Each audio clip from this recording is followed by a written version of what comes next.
নমস্কার বন্ধুরা, বিনা রান্নাঘরে আপনাদের সবাইকে স্বাগত। আজ আমার রেসিপি ফুলকপির পকোড়া। তাহলে আসুন বন্ধুরা, দেরি না করে রেসিপিটা শুরু করা যাক। এই দেখুন, রেসিপি বানানোর জন্য একটা ফুলকপিকে কেটে নিয়েছি এইভাবে হালকা হালকা করে। বন্ধুরা, এবার আমি গ্যাসের ওভেনে চলে যাচ্ছি ফুলকপিটা সিদ্ধ করার জন্য। এটা কিন্তু হালকা সিদ্ধ করতে হবে সামান্য জল দিয়ে। এবার 1 চামচ লবণ দিলাম।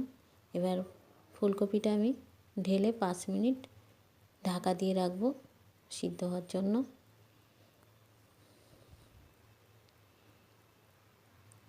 এবার সিদ্ধ হতে হতে একটা ব্যাটার করে নেব। তার জন্য 1 কাপ বেসন দিলাম আর আধা কাপ দেব চালের গুঁড়ো। বন্ধুরা, এই ব্যাটারটা আমি সম্পূর্ণ নিরামিষ করব, তাই জন্য এখানে পেঁয়াজ রসুনটা দেব না। আপনারা চাইলে কিন্তু এটা পেঁয়াজ রসুন দিয়েও করতে পারেন। প্রথমে দিয়ে দিলাম আমি 1 চামচের মতো লঙ্কা গুঁড়ো। এবার দিয়ে দিচ্ছি ধনে গুঁড়ো।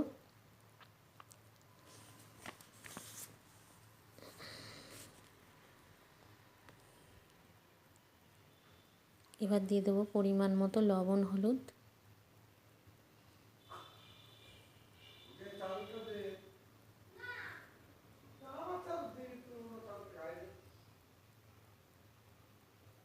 দিয়ে দিলাম 1 চামচ চাট মশলা।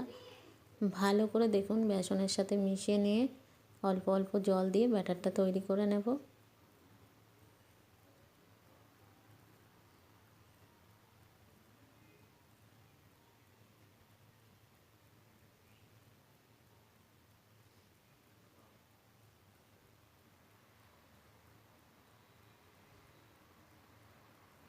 এবার দেখুন 1 চামচের মতো কালো জিরে ভালো করে হাতে ডলে আমি দিয়ে দিলাম।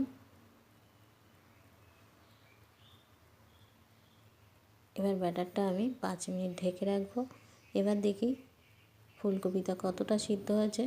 বন্ধুরা, এখানে ফুলকপি কিন্তু গোটা গোটাই থাকবে, কিন্তু ফুলকপিটা সিদ্ধ হয়ে যাবে, একদম যেন গলে না যায়।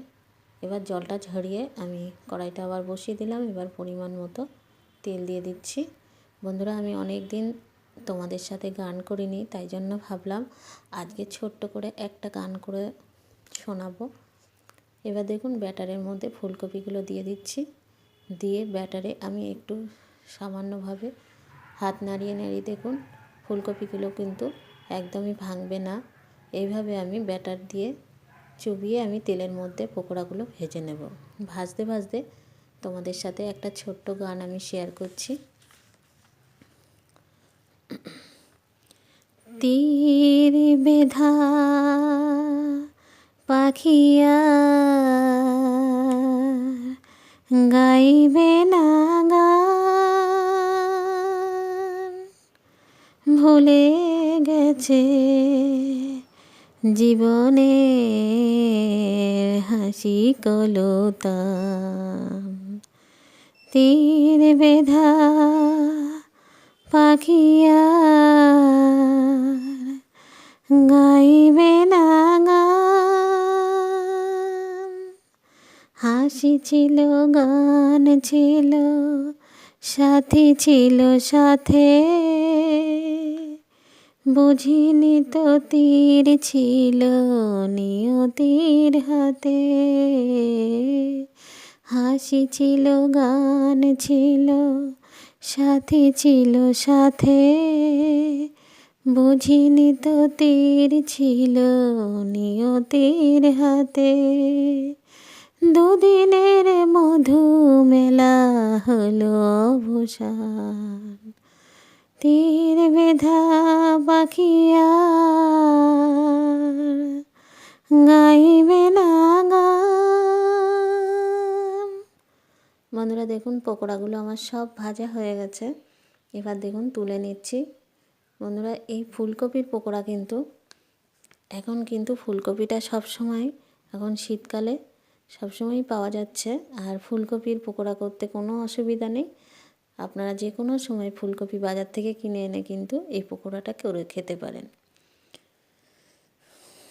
দেখুন একবার ফুলকপির পকোড়াগুলো ভাজা হয়ে গেছে, আবার এই তেলের মধ্যে ছেড়ে দিলাম।